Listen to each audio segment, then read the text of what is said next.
What's up, guys? Chris the Chef Sports Cards here. We're ripping a rip card. For anybody who's not familiar with the rip card from Allen and Ginter, rip cards have been around for a long time. If I remember right, the most recent iteration of Allen and Ginter, I think, has been around for 16 years now. Like the most recent release. I think it's 16. I might be wrong about that. For some reason that number's sticking in my head. And up until just a few years ago, let's call it 4 or 5 years ago, rip cards used to be severely, severely rare. It was a massive deal if you got a rip card. Now they're much more prevalent because they use them as case hits. From what I see on average, I mean, I don't know. I mean, the couple of cases we've opened so far, we've probably been getting about 3 in a case. And the box topper rip card is new just the past few years. So they're fun. They're fun, first of all. Second of all is, whether or not you're willing to rip it really kind of depends on the player, I suppose. I've ripped every rip card I've ever gotten myself. So, well, yeah, a Julio, I don't know if I would. I don't know that I'd rip a Julio or a Bobby Witt. So let me tell you a trick that you can try. Now, I haven't tried it on this year's card, but it's worked for me in the past, is if you take you go into a pitch black room, pitch black, take your cell phone and turn on your flashlight on your cell phone and put it right against the back of the card, and the light will shine through, and you can kind of make out what's in there. It's worked. I've done it in the past. Like I said, I haven't done it with this year's, so I don't know if they did anything different in there, but you should give it a try, because then, hey, maybe you can see what's in there, and then I mean, I don't know that I would necessarily rip Julio myself. But again, it all has to do with, if you want the money for it. I mean, you can certainly sell a Julio that's already ripped and still get probably $50-$60 for the card plus whatever's in it. But, anyway, like I said, when the rip cards used to be like, oh my God, it's a rip card, Now they're much more prevalent. There are crazy stuff in some of them, but again, you're taking that chance when you're opening it. I've ripped probably 10 of them, but I've never done a box stopper. I've never had a box stopper one to do. So I actually got this out of a personal box that I opened. So I held on to it figuring, hey, we'll just, do the hit, do it for a video, because I'm going to open it anyway. So this one's numbered 24 of 88. I think most of the box topper ones that I've seen anyway have been numbered to 88. And obviously it's a Tatis. Now, unlike the regular rip cards, you get one card inside of it, and it can be any of these. In the box topper one, you get 3. So in these, you get a stained glass. So there's always a stained glass in these, which are limited to 25. Then it can be mini parallel, mini wood parallel, which wood is a 1-of-1, mini metal parallel, which is to 3 copies, mini red ink autograph, or a one-of-a-kind sketch card. So now, as Brian's talking about in the chat there, it is 98%. It's mini parallels that are in there. And unfortunately, the mini parallels nowadays, because they're so prevalent, and they have some value, but not a lot. Okay. Of course, it depends on the player too. Obviously, better player, more value.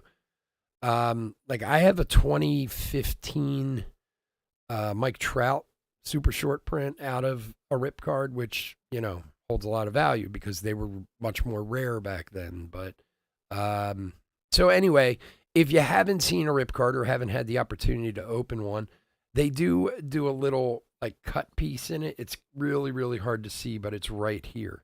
Now, usually in the regular rip cards, it's in the top or the bottom. Now, the reason why these are interesting is because if you do it gently and do it right, you can kind of put the card back together. I mean, it's going to be ripped, obviously, but Like I have the rip cards I've opened in the past. I know I had a Clemente at one point. I had Bryce Harper. I still have those cards ripped in top loaders. And yes, if you look at the back, you can see the rip, but they're actually, pretty well ripped. So they're kind of come back together pretty nice. Um,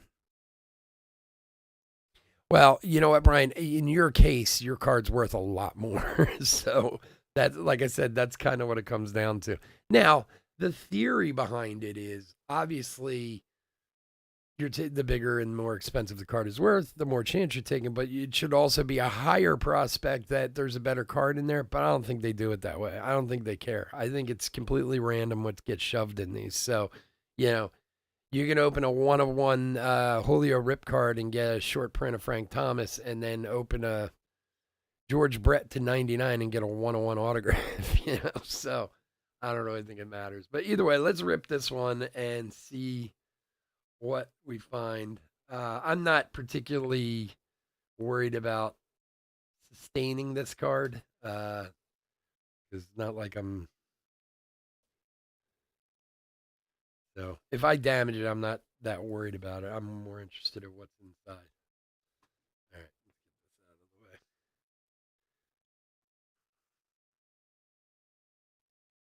Okay, so this will pull straight across.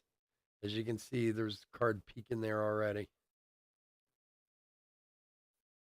Right? So that comes across like that.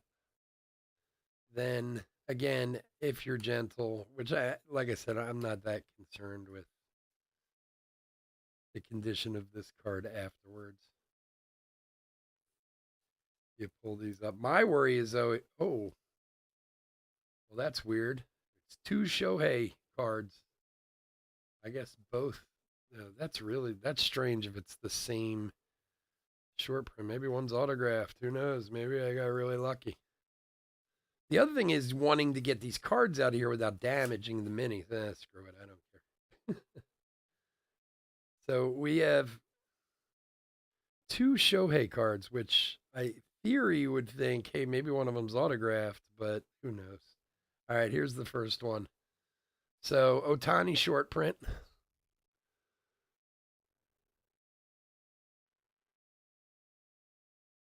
Right. So card number 366. So at least it's a good name. Now we know that the other one's an Otani.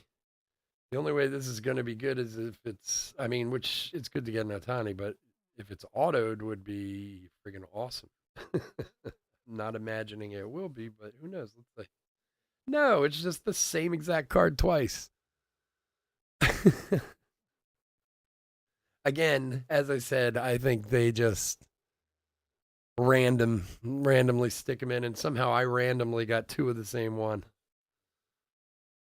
Now there's a stained glass card in here also, which if it's the Otani, that would be really kind of funny at this point. Let's see.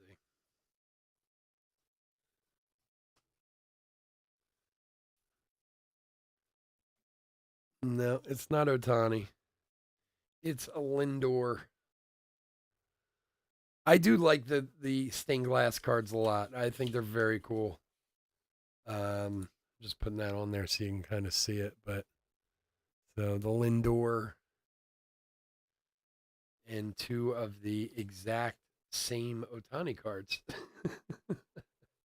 And like I said, at least it's a extremely good player. So that's a good thing. No, I wouldn't think it would give you confidence either. If there was something, if one of these, like I said, was autographed or something, or but I don't know that I don't think I would rip yours, Brian. I really don't. I probably wouldn't rip a Wit either. But again, too, it depends on what you want to do with it. I mean, if you're just keeping it for yourself, one day you feeling saucy and you know you just go screw it. But if you're looking to sell it, obviously, you know, I would definitely try that trick I told you with the cell phone because I'm telling you, it does work. It has worked in the past. I don't know if it still does. I don't see anything different to the packaging that it shouldn't. I mean, it's not. it's not particularly thick or anything. So I mean, if you can see through it and see just the name, give you an idea of, oh, I see a trout in there, maybe it's worth doing, or an Otani or whatever.